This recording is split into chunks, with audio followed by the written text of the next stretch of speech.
خواتین و حضرات، مسیح یسوع کے عظیم اور بابرکت نام میں آپ سب کو میرا سلام۔ میں پروگرام حتمی سچائی کی نئی ہوسٹ جیسیکا سلویسٹر آپ کو پروگرام میں خوش آمدید کہتی ہوں۔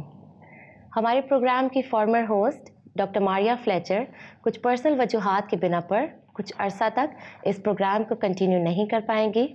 ہم تمام ٹیم کی جانب سے ان کی تمام خدمات کے نہایت شکر گزار ہیں۔ پروگرام کا باقاعدہ آغاز کرتے ہوئے سب سے پہلے میں چاہوں گی آپ کو اپنے گیسٹ اسپیکر سے انٹروڈیوس کروانا۔ آلدو وہ کسی تعارف کے محتاج نہیں، لیکن پھر بھی پروگرام کی ایک فارمیلٹی ہے۔ ہمارے ساتھ موجود ہیں پروفیسر شفیق کمل۔ سر، میں آپ کو پروگرام میں خوش آمدید کہتی ہوں۔ خواتین و حضرات، آج کا ہمارا ٹاپک نہایت ہی دلچسپ ٹاپک ہے۔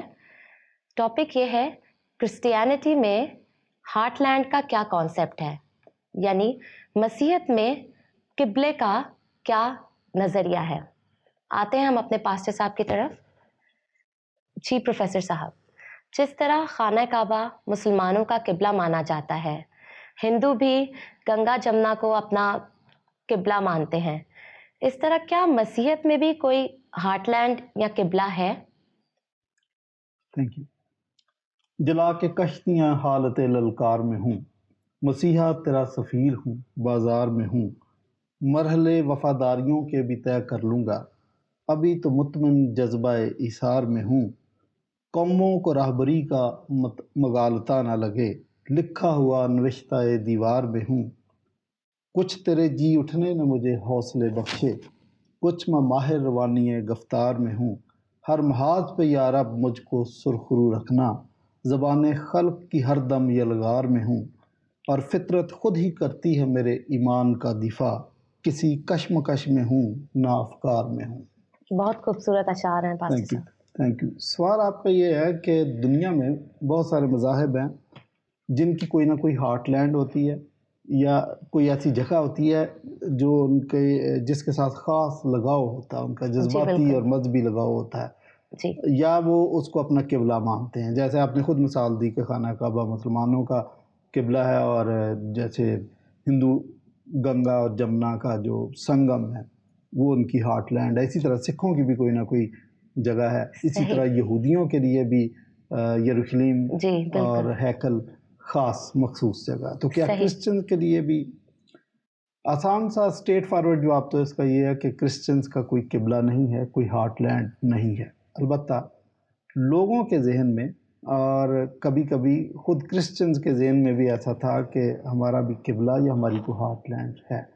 مثلا جب روم کرسچن ہوا تو خود چونکہ روم بہت مضبوط ملک تھا، اور آپ نے وہ دیکھا ہوگا فال آف رومن امپائر، روم کے بارے میں یہ سوچا جاتا تھا کہ روم کبھی ختم نہیں ہوگا، بڑی مضبوط امپائر تھی۔ تو کرسچنز کے وہاں ذہن میں یہ بات تھی کہ شاید کرسچینٹی کی بقا روم کی مضبوطی کی وجہ سے ہے۔ اور میں آپ کو بتانا چاہوں گا کہ بعض اوقات بڑے بڑے اچھے اور بڑے بڑے نامور کرسچن بھی یہ دعا کیا کرتے تھے کہ خدایا روم کو سلامت رکھنا۔ ان کے دماغ میں یہ بات تھی کہ روم سلامت ہے تو کرسچینٹی سلامت ہے، حالانکہ یہ بات درست نہیں ہے۔ کرسچن فیتھ کا کسی لینڈ کے ساتھ یا کسی لینڈ یا کسی ملک کی مضبوطی اور بقا کے ساتھ کوئی تعلق نہیں ہے۔ کرسچن فیتھ اپنے اندر خود ایک مضبوطی اور قوت رکھتا ہے، اور اسی فیتھ میں یہ آگے چلتا ہے۔ تو روم کے بارے میں بھی یہ تھا۔ اچھا، آج کل انگلینڈ کے بارے میں یا ویسٹ کے بارے میں بھی لوگ، خاص کر ہمارے مسلمان بھائی تو یہ سوچتے ہیں کہ شاید ویسٹ ہمارا قبلہ ہے اور ہم اپنی ہدایات یا اپنا طریقہ کار وہاں سے اخذ کرتے ہیں۔ لوگوں کے ذہن میں یہ بات ہے، لیکن کرسچینٹی کا کسی علاقے کے ساتھ تعلق نہیں ہے۔ یہ ضرور ہے کہ بعض اوقات کسی خاص مخصوص وقت میں کرسچینٹی کی کوئی ہارٹ لینڈ تھی، اس کو کرسچینٹی کا گڑھ سمجھا جاتا تھا، یہ بات درست ہے جی، لیکن ایسا نہیں ہے کہ اس علاقے کی وجہ سے کرسچینٹی کی بقا ایسا کوئی بقا ہے۔ ٹھیک ہے پروفیسر صاحب، جس طرح مسلمان خانہ کعبہ کی طرف رخ کر کر نماز پڑھتے ہیں، کیا مسیحیوں کا بھی کسی قبلہ کا خیال رکھنا چاہیے؟ آپ کا سوال یہ ہے کہ جس طرح مسلمان نماز پڑھتا ہے تو مسلمان تو ٹرین میں بھی ہے تو اس نے قبلے کا خیال رکھنا ہے، جی اور کہیں پر بھی ہے تو آپ نے دیکھا ہوگا کہ لکھا ہوتا ہے، ایک تیر کا نشان بنا ہوتا ہے کہ قبلہ ادھر ہے. تو مسلمان بھائی تو اس بات کا بہت خیال کرتے ہیں، وہ اس کے بغیر نماز نہیں پڑھ نہیں سکتے جب پڑھتے. تک جی خانہ کعبہ کی طرف ان کا رخ نہ ہو. لیکن کرسچینٹی میں قبلے کا کانسیپٹ تو میں نے شروع میں آپ کو بتا دیا کہ بالکل. نہیں ہے. میں آپ کو کلام مقدس سے اس کی مثال دینا چاہتا ہوں کہ سامری اور اس نے مسیح یسوع سے پوچھا کہ سرکار ہمیں آپ بتائیے کہ قبلہ کون سا ہے، کوہ گرازیم یا ہیکل سلیمانی. بھائی وہ یہودی ادھر منہ کر کے ہیکل سلیمانی کی طرف منہ کرتے ہیں، وہ اس کو اپنا قبلہ سمجھتے ہیں، ہمارا قبلہ یہ ہے. تو مسیح یسوع نے بڑی خوبصورت بات کی تھی. انہوں نے کہا کہ بھائی قبلے کی ضرورت نہیں ہے. دیکھیں خدا روح ہے، اور روح جب چلتی ہے تو اس کی کوئی سمت نہیں، وہ تو نظر بھی نہیں آتی، وہ ہر جگہ موجود ہے. ٹھیک ہے. اور خدا کے متعلق ہمارا کانسیپٹ بھی یہ ہے کہ وہ تو ہر جگہ ہر جگہ موجود ہے. موجود ہے. تو بالکل. لہٰذا ضروری بات یہ نہیں ہے کہ آپ کسی سمت کی طرف منہ کر کے دعا کریں. ضروری بات یہ ہے کہ آپ چونکہ دعا خدا کریں. روح ہے تو آپ دعا کریں اور روح اور سچائی کے ساتھ اس کی پرستش کریں.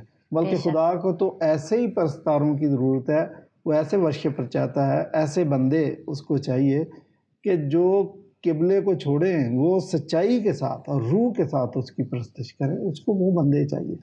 اب میں اگر قبلے کا تو بڑا خیال رکھتا ہوں لیکن میرے اندر سچائی نہیں ہے اور میں دیانتداری کے ساتھ خدا کی عبادت نہیں کر رہا، تو میں سمجھتا ہوں کہ یہ خدا کو پسند ہے کہ سچائی اور روح کے ساتھ اس کی عبادت کی جائے. تو سامری عورت کو جو جواب دیا تھا وہی میرا جواب ہے کہ خدا ہر جگہ موجود ہے. ٹھیک تو ہے. اس لیے اس کی کہیں پہ بھی عبادت ہو سکتی ہے. ہم کر سکتے بلکہ ہیں. تھوڑا سا میں اس میں اضافہ کرتا چلوں جی کہ یہودی شاید اس بات کا خیال رکھتے تھے کہ وہ ہیکل کے اندر، ہیکل سلیمان کے اندر جا کر عبادت کرنا زیادہ ثواب ان کو شاید ملتا تھا. لیکن جب ہیکل ٹوٹ گئی، اور یہ بھی مسیح یسوع کے حکم سے اور اس کی ایما پر اس کی مرضی کے مطابق ہی ٹوٹی ہے، کیونکہ اس نے اپنے شاگردوں کو کہا تھا جب وہ یروشلم میں ان کو دکھا رہے تھے کہ سرکار دیکھیں کیسے بڑے بڑے کیسی بڑی بڑی عمارتیں ہیں خوبصورت. تو مسیح یسوع نے کہا یہاں پتھر پر پتھر بھی باقی نہ نہ رہے گا. بالکل. ہیکل جب سے ٹوٹی ہے، ہیکل بنی نہیں ہے پھر اس کے بعد، لیکن اس کی جگہ چرچ نے ریپلیس کر دیا. چرچ کی ڈیفینیشن بھی مسیح یسوع نے یہ بتائی ہے کہ یہاں 2 یا 3 میرے نام سے حاضر ہوں گے، میں ان کے درمیان موجود ہوں گا. That is church. ٹھیک. تو ایک بات کہ آپ روح اور سچائی کے ساتھ خدا کی عبادت کریں، اور دوسری ہے پریزنس آف گاڈ. یہ دونوں چیزیں ہیں تو آپ دنیا کے کسی بھی خطے میں جا کے عبادت کریں. بلکہ ضروری نہیں کہ یہ جو بہت بڑی شاندار بلڈنگز اور چرچ بنائے ان کے اندر ہی عبادت ہو. پہلی 3 صدیوں میں تو کرسچنز کے قبرستان تو شاید ان کی ملکیت تھی کیونکہ مرتے زیادہ تھے، لیکن کوئی چرچ اس طرح نہیں تھا. ہوم چرچز تھے، گھروں میں عبادت کرتے تھے، اور جہاں موقع ملا کسی پیپل کے نیچے بیٹھ کے بھی عبادت کر لی پہلی 3 صدیوں میں. ٹھیک. جی تو وہ عبادت ان کی بالکل ویلڈ تھی. تو ضروری بات یہ ہے کہ روح اور سچائی کے ساتھ کریں اور اس میں پریزنس آف گاڈ ہو. ان میں سے کوئی ایک ایلیمنٹ بھی اگر مس ہے تو آپ کی عبادت کا فائدہ نہیں ہے. مثلا آپ تو بڑے جذبے کے ساتھ کر رہے ہیں، آگے خدا آپ کی بات سننے کے لیے تیار نہیں ہے، تو پھر تو کرسچینٹی نے بڑا خوبصورت نظریہ دیا ہے کہ جہاں 2 یا 3 خدا کے نام سے حاضر ہو تو خدا وہاں موجود ہوتا ہے. تو خدا کی پریزنس ہے، اور ادھر سے آپ جو عبادت کر رہے ہیں وہ روح اور سچائی کے ساتھ کر رہے ہیں. بہت خوبصورت کنیکشن ہے. ٹھیک ہے. پروفیسر صاحب میرا ایک اور سوال ہے کہ ڈینیل نبی جو تھا وہ یروشلم کی طرف رخ کر کر دعا کیا کرتے تھے، اس کے بارے میں آپ کا کیا رائے ہے؟ ٹھیک ہے. آپ مجھے یہ باور کرانا چاہ رہی ہیں کہ اگر دانیل نبی ہیکل کی طرف رخ کر کے نماز پڑھتا تھا تو پھر تو قبلہ ہو گیا. دیکھیں اس کو آپ سمبل سمجھیں کہ ہیکل جو تھی یہ پریزنس آف گاڈ کا ایک سمبل تھی، اور عہد کا صندوق پریزنس آف گاڈ کا سمبل. تو وہ اس کا مقصد یہ تھا کہ میں خدا کی طرف یا خدا کو میں مخاطب کر کے دعا کرتا ہوں. لیکن ایسا سچ یہ مطلب نہیں تھا کہ حضرت سلیمان کو لوگ فالو کریں اور اس کی طرف ہی، جس طرح مسلمان قبلہ قبلے کی طرف منہ کر کے نماز پڑھتے. ایسا کانسیپٹ ان کے اندر بھی نہیں تھا, اور کرسچینٹی کے اندر تو ایسا بالکل نہیں ہے. وہی بات جو میں نے پہلے بھی بتائی ہے, جواب پھر وہی ہے کہ پریزنس آف گاڈ لازمی ہے, اور خدا کے متعلق ہمارا عقیدہ یہ ہے کہ وہ دنیا کے ہر خطے میں, بلکہ کائنات کے ہر کونے میں, بلکہ وہ تو کائنات میں سما نہیں سکتا, وہ تو ہر جگہ موجود ہے, تو ہم اس کو لمٹ نہ کریں. ٹھیک ہے, خدا ہر جگہ موجود ہے. ٹھیک. غیر اقوام یہ مانتی ہے کہ ہمارا قبلہ جو ہے وہ ویسٹ میں ہے, آپ اس کے بارے میں کیا کامنٹ کریں گے؟ جی, یہ میں نے پہلے بھی تھوڑا سا ذکر کیا کہ خاص کر ہمارے مسلمان دوست تو بالکل یہ سمجھتے ہیں کہ ویسٹ, اور خصوصی طور پر شاید وہ انگلینڈ کو ہمارا قبلہ سمجھتے ہیں. اس لیے بعض اوقات میرے ساتھ دوستوں کی گفتگو ہوتی ہے تو وہ انگلینڈ کا یا ویسٹ کا یا امریکہ کا کوئی ریفرنس دے کے تو ہمیں بتانے کی کوشش کرتے ہیں کہ دیکھیں یہ کر رہے ہیں. ٹھیک. تو ویسٹ ہمارا قبلہ نہیں ہے, بلکہ اطلاعاً عرض کرتا چلوں کہ کرسچینٹی کی جو ابتدا ہوئی تھی وہ ایسٹ سے ہوئی تھی, ویسٹ سے نہیں ہوئی. کرسچینٹی ادھر پہنچی تھی اور پھر وہاں سے کرسچینٹی ادھر پہنچی. صحیح. تو آپ جو کہہ رہی ہیں کہ بھئی ویسٹ ہمارا قبلہ, ویسٹ نہیں ہے, لیکن میں تھوڑا سا آپ کو اس کی تاریخ میں لے کے جانا چاہتا ہوں کہ جب کرسچینٹی وجود میں آئی تو اس وقت کرسچینٹی کا گڑھ جو تھا یروشلم تھا. پہلے 120 کی جماعت تھی, پھر 3000 شامل ہوئے, 5000 ارزانہ کی بنیاد پر کرسچن اس میں شامل ہو رہے.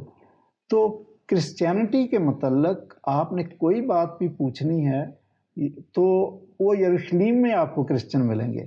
اچھا, یہ جو کرسچن تھے یہ چونکہ یہودی پس منظر سے آئے تھے تو اولڈ ٹیسٹامنٹ ہی زیادہ پڑھتے تھے, نیو ٹیسٹامنٹ ابھی لکھا ہی نہیں گیا تھا, اور یہ اپنے بچوں کے ختنے بھی کروائے جا رہے تھے, اور جو گیت گاتے تھے وہ یہ والے ہمارے والے گیت نہیں تھی, وہ زبور ہی گاتے تھے. تو کرسچن جتنے بھی تھے, جتنی بھی تعداد تھی وہ بڑھ بھی رہی تھی, لیکن تھی یروشلم میں, اس سے باہر کرسچن نہیں تھے. تو آپ کہہ سکتے ہیں کہ اس وقت جو کرسچینٹی کا گڑھ تھا وہ یروشلم تھا, اور کہیں کرسچینٹی نہیں تھی. وہاں سے جب سن 70 کے بعد کرسچینٹی سکیٹر ہوئی ہے اور گریکو رومن لوکیلٹیز کے اندر چلے گئی, یہاں پہ یونانی اور رومی لوگ رہتے تھے. اب جب وہاں کرسچینٹی پہنچ گئی تو کرسچن کی تعداد وہاں پہ بڑھنے لگی, اور وہاں پہ وہ زیادہ کرسچن تھے. اب یروشلم میں ایک کرسچن بھی نہیں تھا. صحیح. اب کرسچینٹی کا جو گڑھ تھا وہ گریکو رومن, جہاں جہاں وہ لوگ رہتے تھے وہ جگہ تھی. اچھا, اس کے بعد روم پورے کے اندر کرسچینٹی پھیل جاتی ہے, اور روم اس وقت بہت بڑا ملک تھا اور بہت مضبوط ملک تھا, اور 325 کے بعد آہستہ آہستہ یہ پورا روم کرسچن ہو گیا. اب جو کرسچینٹی کا گڑھ تھا دیٹ واز روم. ٹھیک ہے, تو روم میں کرسچینٹی آ گئی.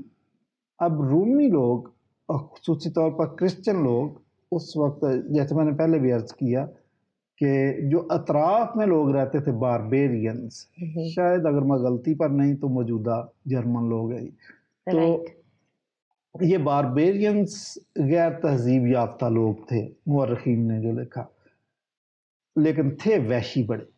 اچھا. رومی لوگ, رومی کرسچن بھی اور پولیٹیشین بھی سارے ان سے ڈرتے تھے کہ کہیں یہ روم کے کلچر کو تباہ نہ کر دے. کرسچن کہہ رہے تھے کہ روم تباہ ہو گیا, ان کا سب کچھ گیا, تو کرسچینٹی بھی تباہ ہو گئی تھی. صحیح. لیکن کرسچینٹی اپنے اندر ایک خوبصورتی کی بات, جو یہ چونکہ مشنری فیتھ ہے یہ پھیلتا رہتا ہے, یہ اسٹیٹک نہیں ہے. اتنی دیر میں جو کرسچینٹی تھی وہ اطراف میں ان لوگوں میں جن کو یہ لوگ وحشی سمجھتے تھے کرسچینٹی سرایت کر چکی تھی, وہ کرسچن ہو چکے ہوئے تھے. سارے ہو سکتا نہ ہو, لیکن کسی تعداد ان کی کرسچن ہو گئی تھی. اور جب لوگوں کا اندیشہ وہ جو تھا درست ثابت ہوا, واقعی انہوں نے حملہ کیا, روم ٹوٹ گیا. تو روم جب ٹوٹ گیا تو میں آپ کو بتاؤں کہ کرسچینٹی آلریڈی اب روم کے اطراف میں تھی. اب سینٹر میں تو تھی لیکن اطراف میں بھی پہنچ چکی ہوئی تھی کرسچینٹی. اب کچھ وقت ایسا تھا کہ کرسچینٹی کا گڑھ وہ قبائل تھے جن کو لوگ وحشی سمجھتے تھے, کرسچینٹی کو وہی سنبھالا دیتے. تو یہ پیش گوئی یا اندیشہ درست ثابت نہیں ہوا کہ کرسچینٹی کسی ملک کے ساتھ اس ایک قوت کے ساتھ باؤنڈ ہے, اور وہ اگر قوت ختم ہوگی تو کرسچینٹی ختم ہو جائے گی. نو, ناٹ ایٹ آل. اچھا, اسی طریقے سے وہاں سے جب کرسچینٹی ویسٹ میں گئی ہے تو ویسٹ 100% کرسچن ہو گیا. اب جو ہے کرسچینٹی کا گڑھ کافی صدیوں تک ویسٹ کو کرسچینٹی کا گڑھ سمجھا جاتا رہا ہے. وہ کرسچن کنٹریز تھے اور وہ بائبل کے قوانین کے مطابق اپنے قوانین بناتے تھے, امپریس تھے بہت زیادہ. وہاں سے جب آپ کو پتہ ہے کہ برٹش نے تو پوری دنیا پہ حکومت کی ہے, تو جب وہ گئے ہیں پوری دنیا میں تو کرسچینٹی بھی پوری دنیا میں ان کے ساتھ پھیل گئی. صحیح. اچھا, اب جو ویسٹ کے بعد قبلہ بنا, پھر کرسچین قبلہ نہیں, ہارٹ لینڈ آپ کہہ سکتے ہیں, یا وہ کرسچینٹی کا گڑھ جو ہے وہ ڈفرینٹ علاقوں میں, ہر بر اعظم میں کرسچینٹی پہنچ گئی. صحیح. اور اس کے بعد کیا ہونے لگا کہ ایک کلچر سے دوسرے کلچر تک کرسچینٹی پہنچنا شروع ہوگی. اس کے اندر قوت ہے کہ یہ سرایت کر جاتی ہے. بے شک. تو کرسچینٹی اس طرح بدلتی رہی, پہنچتی رہی مختلف علاقوں میں. تو کرسچینٹی کی ہارٹ لینڈ کوئی ایک نہیں ہے, بلکہ مختلف صدیوں میں, مختلف وقتوں میں کرسچینٹی کی جو ہارٹ لینڈ یا کرسچینٹی کا گڑھ ہے ڈفرینٹ رہے. آج بھی اگر لوگ سمجھتے ہیں, بعض اوقات لوگ مجھے کہتے ہیں نا کہ بھئی وہ امریکہ میں تو کرسچینٹی کم ہوگی. ڈزنٹ میٹر, وہاں کم ہوگی ہے تو کوئی بات نہیں. کرسچینٹی ایک پلیٹ میں آپ رکھیں, کوئی گول بال رکھیں, تو آپ تھوڑا سا ہلائیں تو وہ بال جیسے جیسے اس کا گریویٹیشنل سینٹر بدلے گا پلیٹ کا, وہ بال بھی اپنی جگہ بدل لے گا. کرسچینٹی اپنا سینٹر آف گریویٹی بدلتی رہتی ہے. ایک جگہ سے ہو سکتا ہے کم ہو جائے, لیکن دوسری جگہ کی تعداد سپریڈ ہوتی ہے, بڑھتی ہے. تو اس میں فکر والی بات نہیں ہے. کرسچینٹی کا جو طریقہ کار ہے, اس فیتھ کی جو خصوصیت ہے, اس پہ غور کریں تو ہم تو مطمئن ہیں, کوئی مسئلہ نہیں ہے. ایک جگہ کرسچینٹی کم ہوتی ہے, دوسری جگہ کرسچینٹی بڑھ جاتی ہے. ٹھیک ٹھیک. پروفیسر صاحب, ہارٹ لینڈ کیوں بدلتی ہے؟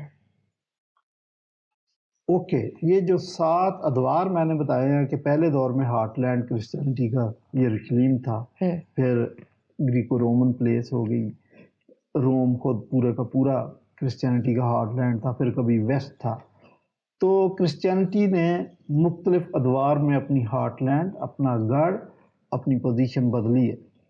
تو یہ درست بات ہے کہ کرسچینٹی اپنا ہارٹ لینڈ بدلتی ہے. آپ کا سوال یہ ہے کہ ایسا بدلتی کیوں؟ 2 باتیں.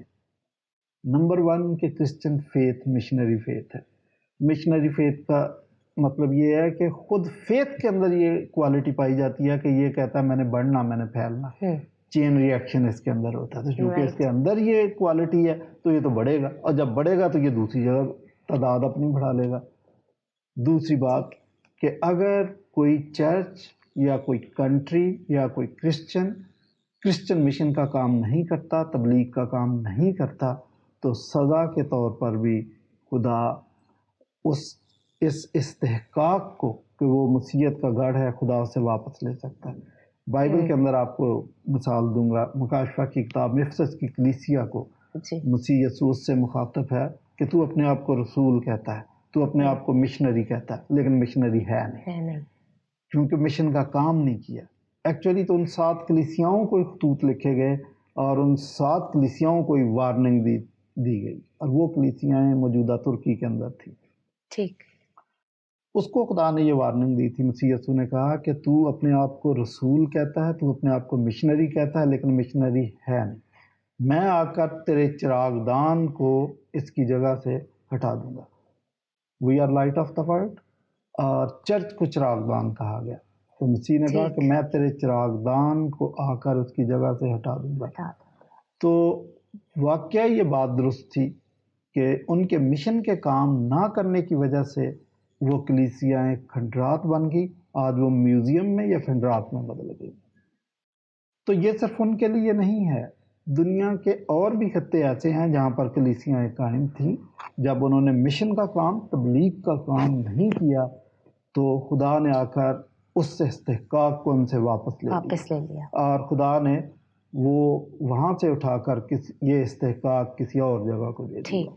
تو آپ یہ دیکھیں کہ یہ سسٹم جو ہے چل کیسے رہا کہ کرسچینٹی اپنا سینٹر آف گریوٹی بدلتی ہے. اس کی بدلنے کی 2 وجوہات ہیں. ایک اس فیتھ کی آپ سمجھیں کہ اس کے اندر پھیلنے کی قوت ہے, وہ چین ری ایکشن کرتا ہے. اور دوسرا یہ ہے کہ اگر آپ مشن نہیں کرتے تو خدا اس استحقاق کو واپس لے لیتا ہے ٹھیک ہے، اور وہ جو چراغ دان ہے اس کو اس کی جگہ سے ہٹا دیتا ہے۔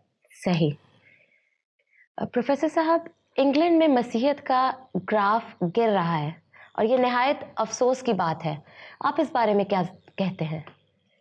یہ صرف انگلینڈ میں نہیں ہے، اور بھی ویسٹ کے اندر کرسچینٹی کا گراف گرا، اس کی بھی دو وجوہات ہیں۔